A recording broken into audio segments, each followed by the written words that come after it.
பாப்புக்குட்டிக்கு நான் டெய்லியும் 6:30 ஆனால் அவளுக்கு டின்னர் செய்ய ஸ்டார்ட் பண்ணிவிடுவேன். வீக்லி வந்து 4 டேஸ் வந்து மேக்ஸிமம் இட்லி தான் இருக்கும். மற்ற ஒரு 3 டேஸ் வந்து ஆல்டர்னேட்டிவாக கிச்சடி, தக்காளி கிச்சடி கொடுப்பேன், இல்லைனா வெஜிடபிள்ஸ் போட்டு கொடுப்பேன். அப்படி இல்லைனா அவளில் வந்து ஒரு கஞ்சி மாதிரி செஞ்சு கொடுப்பேன். அதுவும் ரொம்ப விரும்பி சாப்பிடுவாள். ஏன்னா 7:30க்குள்ளே அவளுக்கு நான் டின்னர் முடிச்சிடுவேன்.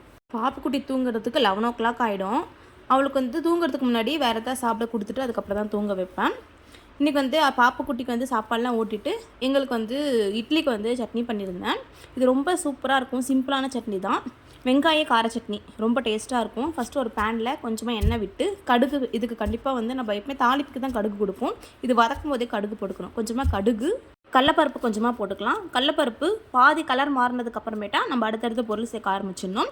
வரமிளகா நான் காரத்துக்கு ஏற்ற மாதிரி 5 மிளகா போட்டிருக்கேன். உங்களுக்கு எப்படி உங்கள் மிளகா காரமோ அதுக்கேற்ற மாதிரி போட்டுக்கோங்க.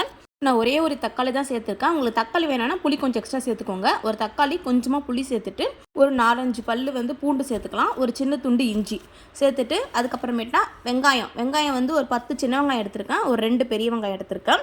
அதையும் போட்டு கொஞ்சமாக உப்பு போட்டு நல்லா வதக்கிக்கோங்க. நல்லா வதங்கினதுக்கப்புறமா ஒரு கொத்து கருவேப்பிலை, கொஞ்சமாக கொத்தமல்லி, கொஞ்சமாக புதினா எல்லாமே சேர்த்து ஒரு கைப்பிடி வர மாதிரி போட்டுக்கலாம். அதுக்கப்புறமேட்டா ஆற வச்சு மிக்ஸி ஜாரில் கொரப்பாக அரைக்கணும். ரொம்ப நைஸாக அரைக்கக்கூடாது. அதுக்கப்புறம் தாளிப்பு கொடுத்து நீங்கள் சாப்பிட்டிங்கன்னா ரொம்ப ரொம்ப டேஸ்ட்டாக இருக்கும். கண்டிப்பாக ட்ரை பண்ணி பாருங்கள். நெக்ஸ்ட் வீடியோவில் பார்க்கலாம். பாய்.